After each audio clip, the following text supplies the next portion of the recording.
True West izenburua du Victoria Eugenian ikusteko aukera izango dugun antzeslanak, martxoaren 19an izango da, 7:00 eta holtzaren gainean Tristan Ulloa eta Pablo Derqui aktoreak izango dira. Guk gaur Ispilu Beltzara Pablo Derqui gonbidatu dugu. Egunon, Pablo, ¿qué tal estás? Hola, egunon, muy bien, encantado de estar aquí contigo. Bueno, ¿qué es lo que nos vais a contar en True West? Bueno, pues True West es hablamos de la rivalidad entre dos hermanos que se encuentran casualmente en la casa de su madre, que no está de vacaciones, y son dos hermanos que hace tiempo, muchos años que no se ven. Uno que ha seguido pues una vida mucho más convencional, recta, a sacar una carrera, es guionista, se intenta ganar la vida como escritor de guiones para Hollywood. Estamos hablando de Los Ángeles en los 80, en una casa bastante modesta en el suburbio de Los Ángeles. Y el otro hermano es un bala perdida, mi hermano díscolo, que se dedica pues a trapichear y que vive de pequeños hurtos, incluso bastante fuera de la ley y muy alcoholizado. Y se encuentran, y con motivo de un guión que está escribiendo el primero, pues se acaban suplantando un poco el uno al otro, cambiando los papeles. Y bueno, hablamos de la rivalidad entre los hermanos, hablamos de una familia aparentemente desestructurada, hablamos del negocio de Hollywood en los 80, pero creemos que hoy en día todavía resuena mucho. Y bueno, todo con un halo con ese, en principio Sam Shepard, el dramaturgo, pues es hijo heredero pues de la dramaturgia americana, de los dramas más al uso, pero también, y una de las cosas que lo hacen especial es que le da lo tiñe todo con una patina como de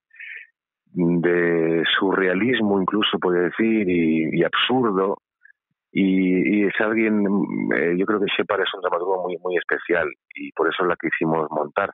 Es una obra, yo creo que es muy original. Ya me has dado alguna pincelada, pero querría que me contaras qué es lo que te ha gustado del personaje que tú interpretas y qué es lo que no te ha gustado tanto. Lo que me ha gustado y lo que no me ha gustado. Sí, de cómo es tu personaje, qué es lo que te atrajo de tu personaje y qué es lo que pues no te gusta tanto, y lo mismo del de Tristán. Bueno, lo que me atrajo de entrada es así a nivel de del mero, así como trabajo, es que son personajes que están continuamente en escena, y eso es muy goloso para un actor, ¿no? Porque son pequeños retos, y eso es muy apetecible. También, te digo, es un personaje que tiene un arco dramático muy marcado, empieza de una manera y acaba de una manera muy diferente, y eso es también muy apetecible, pensar en cómo lo vas a construir, y ver la cantidad de colores que le puedes llegar a dar. Que no me guste, pues bueno, son personajes que están muy, muy, ¿cómo lo diría? Descolocados. Si bien te decía que este es un personaje que tiene muy clara su vida, luego vamos viendo pues que todo es un poco un espejismo, que él tiene otros anhelos que acaban aflorando, sobre todo por la presión que ejerce en él su hermano, que aparentemente pues es el bala perdida, el que no es ejemplo de nada, pero por contra vive una libertad que el otro ansía secretamente, y eso refleja pues esa vida no resuelta, ¿no? Es alguien que cree tenerlo todo pero no tiene nada. Y en el caso de Tristán es un poco al revés, es un poco parecido. Si bien al principio parece que es una persona que no tiene nada y que no en esta sociedad pues es un marginal, vemos que es alguien que vive pues una libertad que otros no tienen, pero que también secretamente ansía pues tener pues cierta estabilidad, o por lo menos conseguir algo en su vida, y se siente un perdedor. Son dos caras un poco de la misma moneda, y incluso puedes llegar a pensar que son un mismo personaje desdoblado. Tiene muchas caras la función, y por eso es interesante. Decías que la historia transcurre en Los Ángeles en los años 80. ¿En qué aspectos crees que nos podemos sentir nosotros identificados con estos dos personajes, que al fin y al cabo es una historia de dos hermanos? Bueno, pues de entrada por eso. Ya son las luchas paternales, es algo que es universal y trasciende las épocas. Y en ese sentido pues es actual. O sea, son hermanos que rivalizan, y si bien se quieren mal, no saben articular sus afectos el uno hacia el otro. Y luego también hoy en día también se hace en la obra se hace muy patente pues la dicotomía que hay entre lo que es el arte y el mero comercio. Uno es aparentemente un guionista que intenta, pues tiene pretensiones artísticas, pero luego vamos viendo que todo es un mercadeo básico, que se relaciona con un productor que lo que quiere pues, es vender la moto y eso hoy en día pues está a la orden del día, ¿no? Confundimos muchas veces lo que es el arte con el mero entretenimiento y somos víctimas un poco de eso, ¿no? No nos damos cuenta a veces de que hoy en día de que el arte hay que cuidarlo mucho porque la salud de nuestra sociedad depende un poco de eso y lo mezclamos con pues eso, el mero entretenimiento, el consumo rápido de usar y tirar, cuando hay algo mucho más delicado y que hay que cuidar mucho más. Hablabas antes de un concepto interesante que plantea también la obra, que es cómo se consume el arte. Hace poco hablábamos aquí con otro autor y decía que no le gustaba esa palabra para hablar de arte y de propuestas culturales, que consumir no se consume, que se disfruta, que se lee, que se ve, pero que consumir es una palabra que ves para otras cosas, que se consumen pues otros productos, pero no la cultura. ¿Te da la sensación de que estamos metidos en una vorágine en la que va todo tan rápido que no nos da tiempo a disfrutar de las cosas? Pues sí, yo soy del mismo parecer. Sí, es una manera de explicarlo también muy clara, es verdad. Es usar ese término de consumo en el arte pues es un poco paradójico. El arte trasciende los tiempos y un artista no está pensando en que su obra vaya a ser consumida y olvidada o no es así. Y sí que vivimos en una época en que parece que confundimos el arte con ese mero entretenimiento de usar y tirar. Y no es así. No sé, las plataformas, todo eso ayudan un poco, o sea, favorecen que eso suceda. Pero no es así. Las políticas de los gobiernos tampoco ayudan.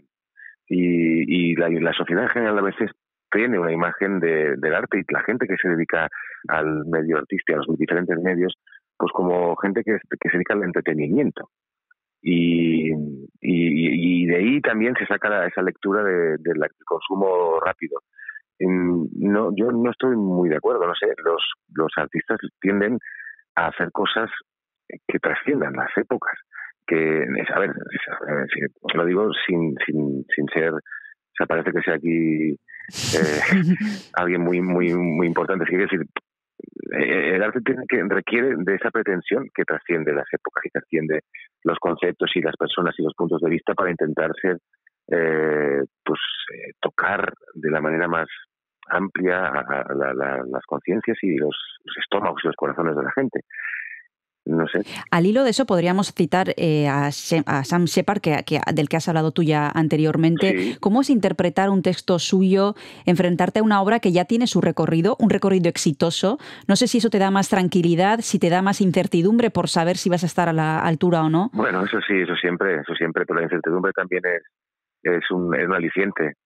Sí, es algo que es una obra que se ha ido haciendo. Pero bueno, volviendo a lo que decíamos un poco antes de responderte, en el caso de Shepard, curiosamente, él siempre salió y se salió mucho y rehuyó de la fama y del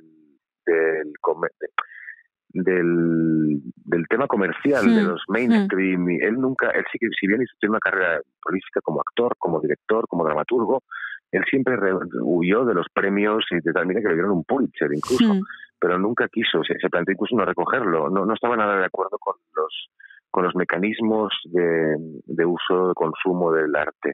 Y de eso también habla en True West, un poco esa dicotomía que te decía de arte y comercio.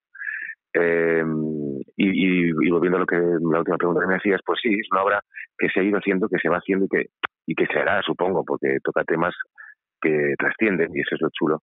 Y lo han hecho actores muy conocidos, de los pocos, por ejemplo, recientemente, no hace mucho, lo hizo Seymour Hoffman y John C. Reilly en Broadway y además con la pirueta de que se intercambiaban los papeles. Un día lo hacía uno y el otro hacía el otro el siguiente día. Iban cambiando y eso es muy chulo. Y sí, es un reto, pero también, les decía, es un aliciente. Son esas cosas que te plantea y te propone y te facilita esta profesión, que es ponerte retos que en los que no estás muy seguro de si vas a poder cumplir o no, pero son maneras o peldaños para ir subiendo un poquito, no sé si subir, pero sí al menos ampliar tu espectro, ¿no? Como intérprete. Y respecto al lenguaje, Pablo, ¿qué nos puedes decir? ¿Cómo es? ¿Es complejo? ¿Es poético? ¿Es difícil? ¿Es sencillo? Es un lenguaje muy directo y muy sencillo, pero está construido a veces en situaciones o en discursos que tienen de pronto un vuelo más allá de lo meramente dramático y costumbrista, y se va a cosas como a veces, como te decía, muy surrealistas y muy líricas, simbólicas, y eso es lo que tiene de especial Sam Shepard. Es un dramaturgo que parece que te está diciendo algo muy normal, pero de pronto, uy, aquí está pasando algo más allá de lo que se está diciendo, y eso es muy, muy interesante. Muy interesante. ¿Cómo es trabajar con un solo compañero encima del escenario? ¿No os tenéis más que el uno al otro? Bueno, nada más y nada menos, donde poder apoyaros. Bueno, te voy a decir que somos 4, ¿no? Lo que pasa es que la obra se vertebra sobre todo en la relación entre los dos, y los que estamos todo el rato en la escena somos los 2 hermanos. Pero también está José Luis Esteban, que hace el personaje de productor, y la madre, que tiene una aparición estelar final apoteósica, que es Janine Mestre. Y sí, bueno, básicamente estamos los dos.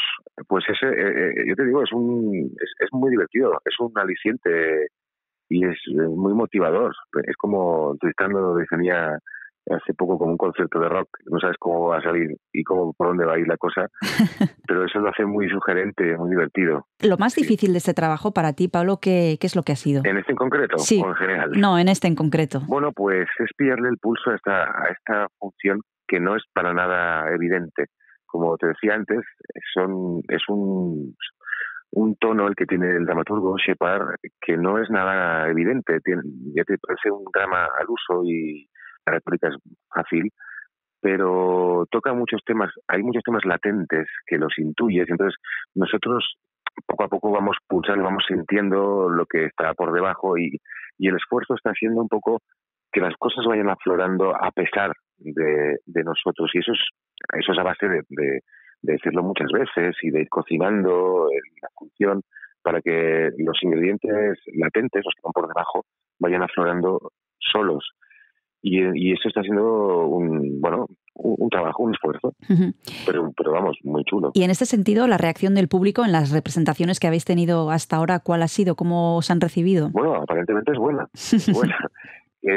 También te voy a decir que el público se queda un poco perplejo, un poquito desconcertado, pero es que a mí me sucedió lo mismo al leer la función por primera vez.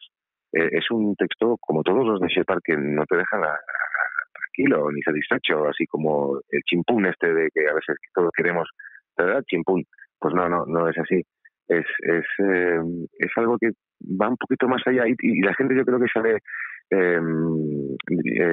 agradablemente desconcertada.